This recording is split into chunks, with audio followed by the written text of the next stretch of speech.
ప్రేక్షకులందరికీ నమస్కారాలు. నా పేరు డాక్టర్ మురళీ అంకిరెడ్డి. ఈరోజు కీళ్ళ నొప్పులను ఎలా మేనేజ్ చేయొచ్చు, ఈ మేనేజ్మెంట్ అనేది ముఖ్యంగా డాక్టర్ సలహా మరియు ఫిజియోథెరపిస్ట్ సలహాలు సూచనలు ఇక్కడ తీసుకుంటే చాలా ఈజీగా ఈ కీళ్ళ నొప్పులకు పరిష్కారం దొరకపుచ్చుకోవచ్చు. అవి ఏమిటి అంటే, చిన్న చిన్న నడకతో పాటు మనము నొప్పి ఎక్కువ వచ్చింది సడన్గా ఒకరోజు, అది ఆహారంలో కానీ, మీరు ఎక్కువ స్ట్రెయిన్ అవ్వడం వలన కానీ, లేకపోతే ప్రయాణాల వలన కానీ, ఆ రోజు వాపుతో పాటు నొప్పి, మంట మరియు పట్టేయడం, కీళ్ళు స్టిఫ్నెస్ ఉన్నది అనుకోండి, మన ఫ్రిడ్జ్లో నుంచి ఒక 2-3 ఐస్ ముక్కలు తీసుకొని దాంట్లో రాయండి. ఫస్ట్ ఆ వాపు మంట తగ్గుతుంది. తగ్గిన తర్వాత మళ్ళీ కొంచెం అది మోడరేట్ పెయిన్ అంటే దాంట్లో మనము హాట్ అప్లికేషన్ పెట్టచ్చు.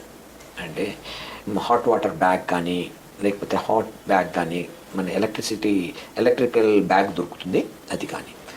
దీనికంటే ముందు మనం ఏం చేయొచ్చు అంటే, మనం చెప్పాను ఇంతకుముందు, ఒక 2 చెంచాల నువ్వుల నూనె, 2 చెంచాల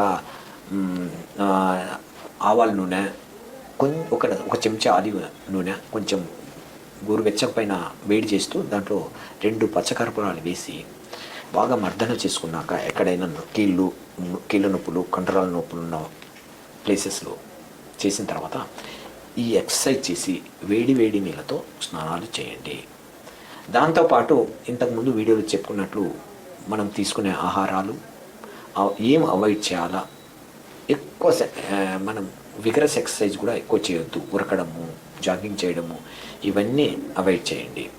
దాంతోపాటు ఫిజియోథెరపిస్ట్ సలహాలు సూచనలు తీసుకోండి. ఇంకా హోమియో మందుల్లో మీకు అద్భుతమైన మందులు ఉన్నాయి. కీళ్ళ నొప్పులకు జాయింట్ ఆయిల్స్ కూడా ఉన్నాయి.